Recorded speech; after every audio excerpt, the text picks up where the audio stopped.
అబ్బాయా ముందే చెప్తున్నా తెలిసే నా సుందరాంగి సీసాను ముట్టుకోకుండా లోపల చెయ్యి పెట్టకుండా పగలగొట్టకుండా ఈ పువ్వులు తీయాలి అంతేగా.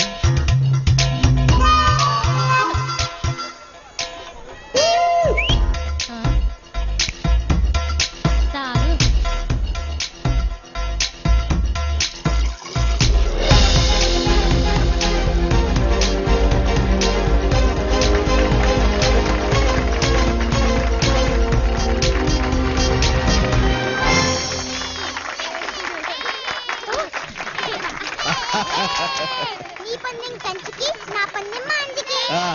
ఎవరా పందెం వేసింది?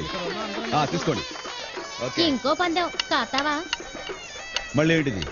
ఈ బాణం పుల్లతో అక్కడున్న గుమ్మడికాయని గురిపెట్టి కొట్టగలవా? పందెం ఎంత? నువ్వు ఓడిపోతే నేను అడిగింది ఇయ్యాలి. నేను ఓడిపోతే నువ్వు అడగకుండానే నా దగ్గర ఉన్నదంతా నీకు నీ ఇచ్చాను. దగ్గర ఉన్నదంతా నువ్వే చేసుకో, నాకు వద్దులే. ఇటీ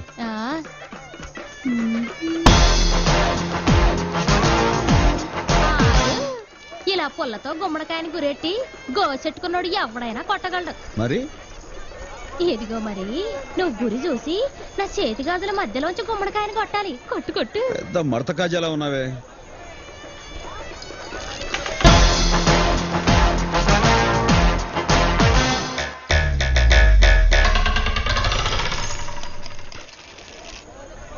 ఇదేంటి కింద పడేసావు? నా గాజుల మధ్య నుంచి గురి చూసి గుమ్మడికాయ కొట్టమన్నాను గాని ఈ గాజులు నీ ముందు పట్టుకుంటానన్నానా?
రావాలని కోరుకున్న మనిషి వచ్చినప్పుడు ఆనందపడాలే గాని ఆశ్చర్యపోతారేంటి?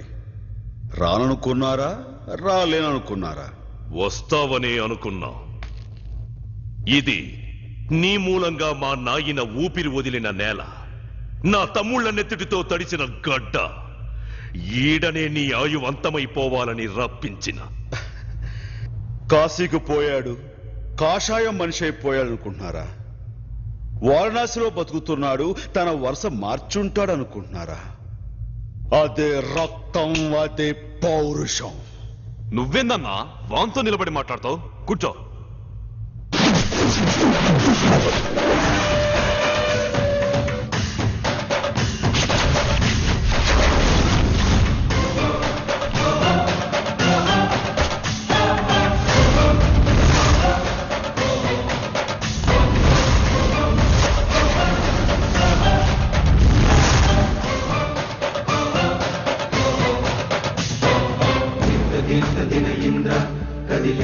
సింహాసనం మీద కూర్చునే అర్హత అక్కడ ఆ ఇంద్రుడిది, ఇక్కడ ఈ ఇంద్రసేనుడు.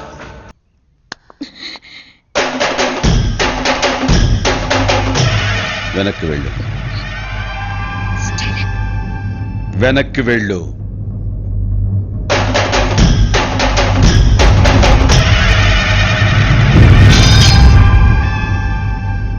సార్, మీరు పెద్దవాళ్ళు, మీ వెనకాల ప్రభుత్వం ఉంది. మేము చాలా మామూలు వాళ్ళం. కానీ నేను మిమ్మల్ని ఒక్కటే అడుగుతాను.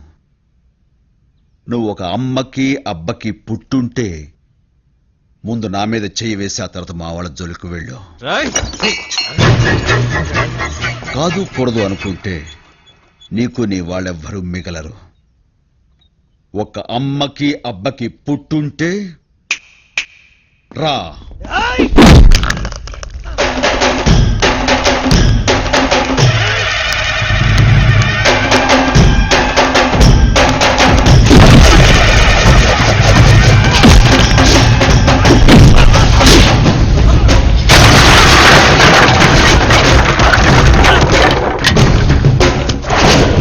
మినిస్టర్, నీలోనే కాదు నాలోనూ ఇద్దరున్నారు.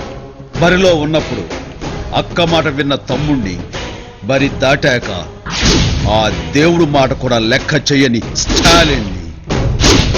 Take care.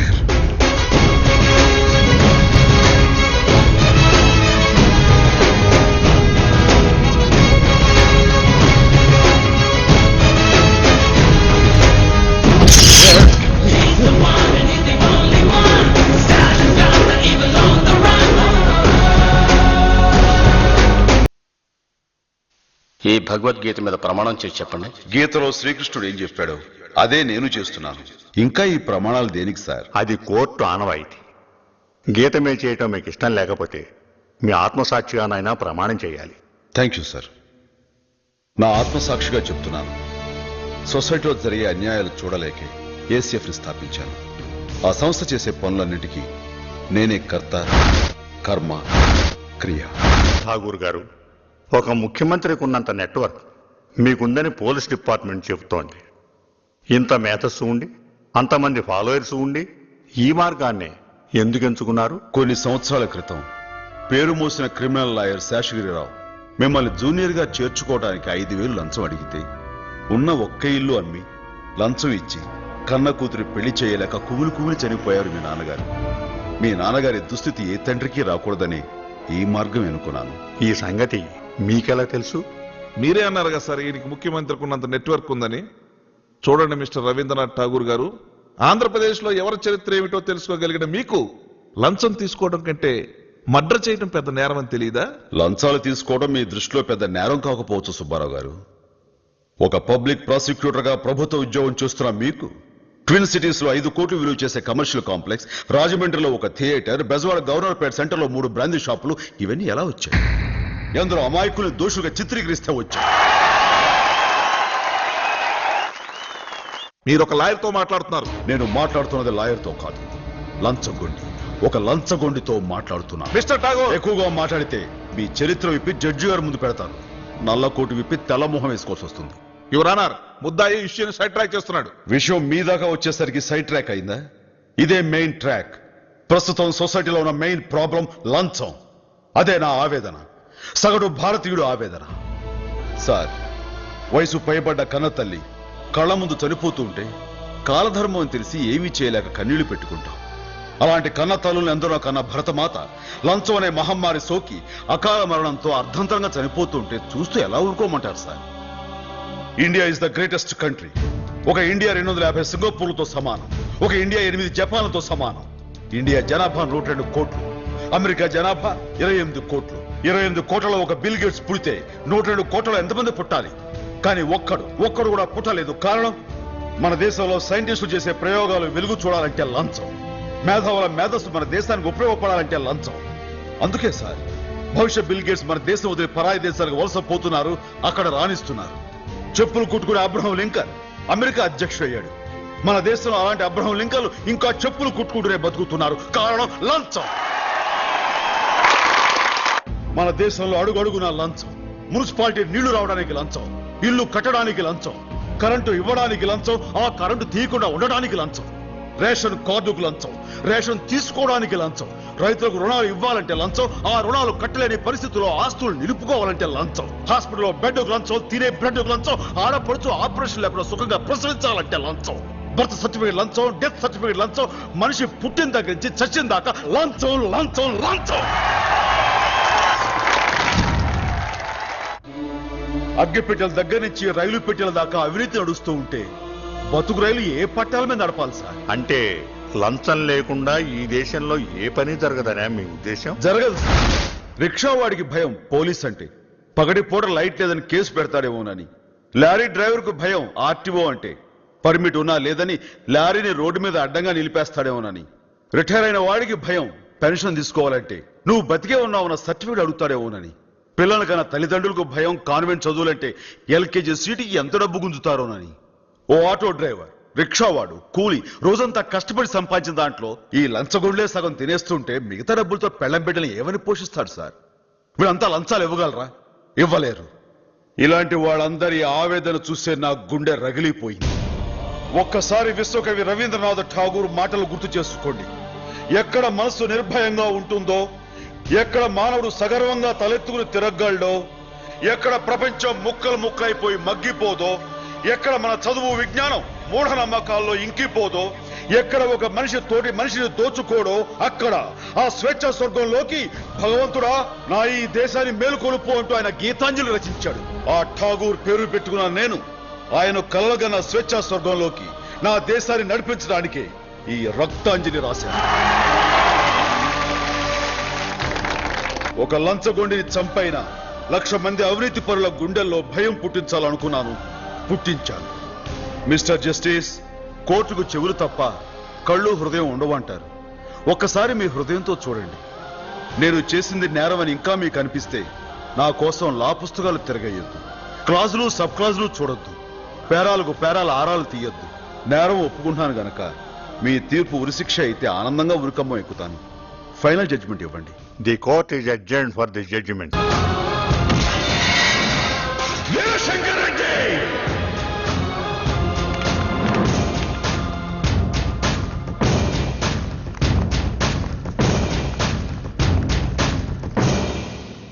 వీరశంకర రెడ్డి.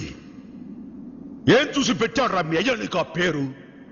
పసిబిడ్డల్ని చంపుతావనా? నా మీద కనురప్పైన ఎత్తలేక పసివాడి మీద కత్తెత్తుతావా? నిన్ను బాబు బాబు బాబు నా బాబు నరికేస్తా.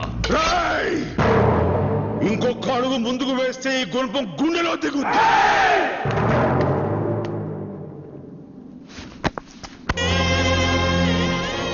ఇడుగోనమ్మా నీ బిడ్డ.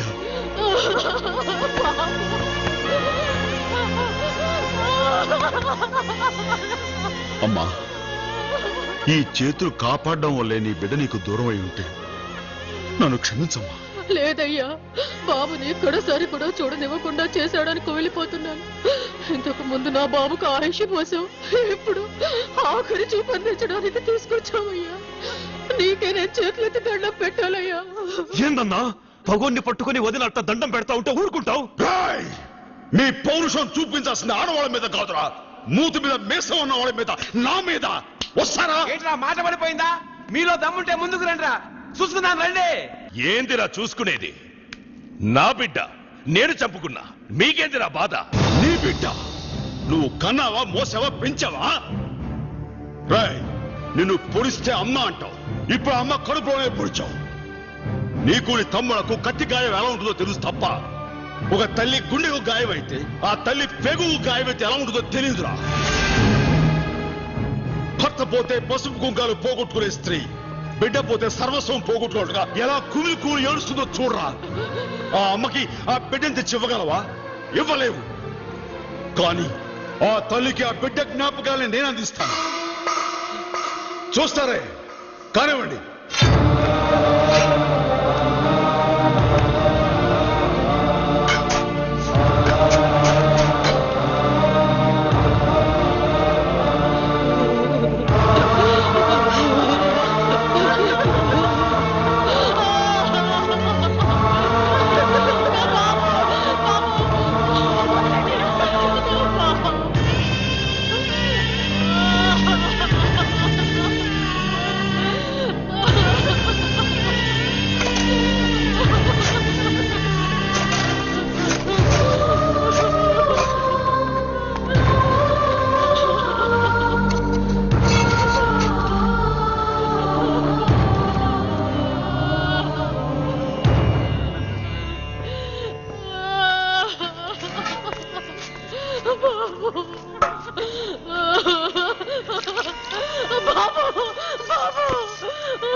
చూడమ్మా, నీ కొడుకు ఆకారం నీకు దూరమైందే తప్ప ఆత్మ ఈ తులసి మొక్కలో ఉంది.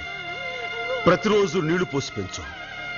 పెరిగే ఈ మొక్కను చూస్తే ఎదిగే నీ కొడుకు నీకు గుర్తుకు రావాలి. అతనికి తను చేసిన పాపం గుర్తుకు రావాలి. నిద్రపోయే ముందు, నిద్ర లేచే ముందు, అన్నం తినే ముందు, ఆరు బయటకు పోయే ముందు ఆ మొక్కకి మొక్కాలి. కాదని వాదించి ఎండగడితే మీ 5గురికి పాడనేగడతా.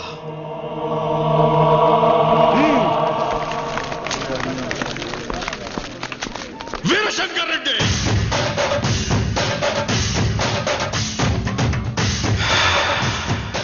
ఒకే కదా అని పీకేస్తే పీక కోస్తా.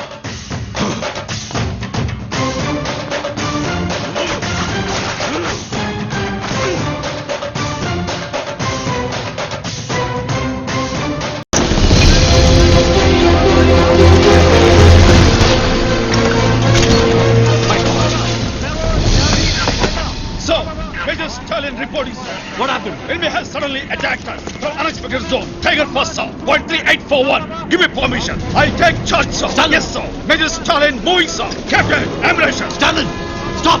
Listen to me. We have to stop this mission. No, sir. You cannot go. Don't stop me, sir. ऊपर वो लोग एडवांटेज पोजीशन में है. हम अब और जवानों को खो नहीं सकते. शहीद जवानों के वीर बलिदान को बेमतलब नहीं होने दूंगा. Their death and sacrifice should not go waste, sir. I'm very sorry, sir. Stalin, I'm taking Stalin.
చూసేదంతా సత్యం కాదు.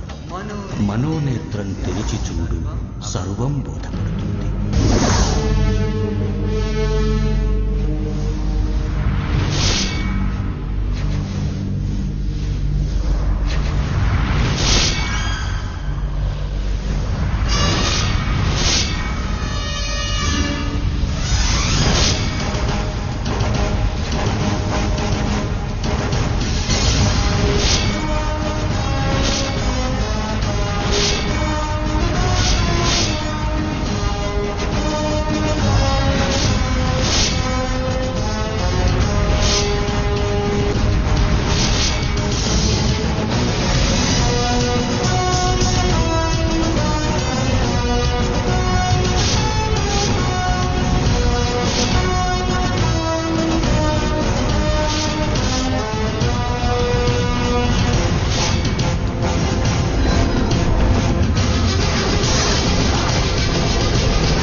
భగవంతం తం విశ్వ భగవంతుని నమ్మి నడక సాగించు, ఆ దైవమే దారి చూపుతాడు.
వస్తాడు. రానియకపోతే, ముహూర్తానికి రాకపోతే ముక్కోడి దేవతల సాక్షిగా మిమ్మల్ని ముక్కలు ముక్కలుగా నరికి వాడిని తీసుకుపోతా. నా ఇంటికొచ్చి నన్నే నరుగుతానంటావా? నీ ఇంటికే కాదురా, ఈ ఆంధ్రప్రదేశ్ లో ఏ జిల్లాకైనా వస్తా, ఏ ఊరికైనా వస్తా, ఏ సెంటర్ రమ్మన్నా వస్తా, ఏ గడప తొక్కమన్నా తొక్కుతా. నరకటం మొదలెట్టాక వరసలు చూడను. చూస్తారేంద్రా, ఆపండి.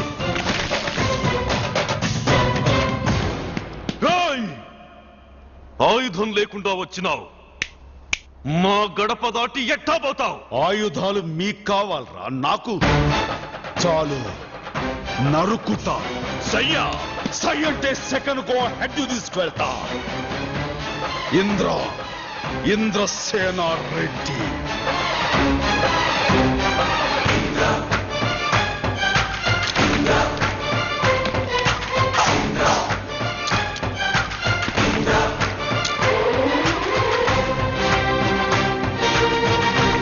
ఇంతకు ముందు నువ్వు ఎవరికైనా సహాయం చేసావా?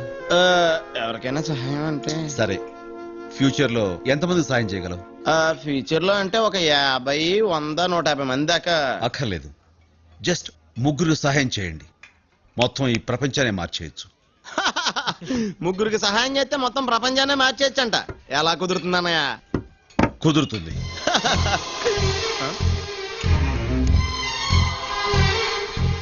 ఇది నేను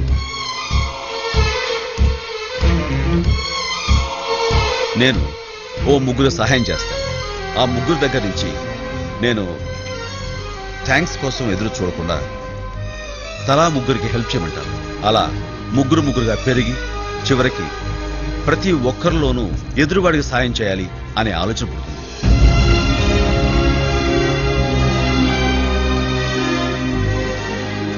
ఎవరో ముక్కు మొహం తెలియని వాళ్ళకి మనం హెల్ప్ చేసినప్పుడు వాళ్ళకు కూడా ఇంకొకరికి హెల్ప్ చేయాలన్న మనస్తత్వం తప్పకుండా వస్తుంది.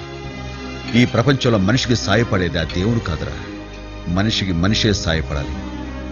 కరెంటు గాని బల్బు గాని ఆ దేవుడు కనిపెట్టలేదు. ఇంటర్నెట్ దగ్గర నుంచి ఇడ్లీ కుక్కర్ వరకు అన్ని మనిషే కనిపెట్టాడు.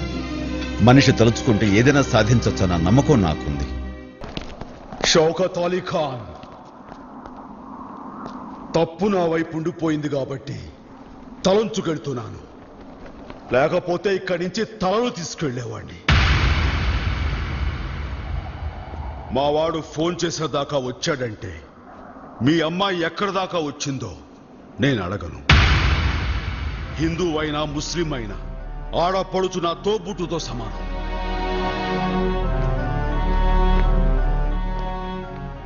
పెళ్లి కావలసిన ఆడపిల్లని 10 మందిలోకి తీసుకొచ్చి పంచాయతీ పెట్టకు. తన మనసు తెలుసుకుని నిఖా పక్కా చేసుకో. ఖుదాఫిజ్. ప్రజలకు మీరేం చెప్పదలుచుకున్నారు సార్? ప్రభుత్వంతో పని చేయించుకోవడం మన హక్కు. ఆ హక్కును లంచంతో కొనద్దు.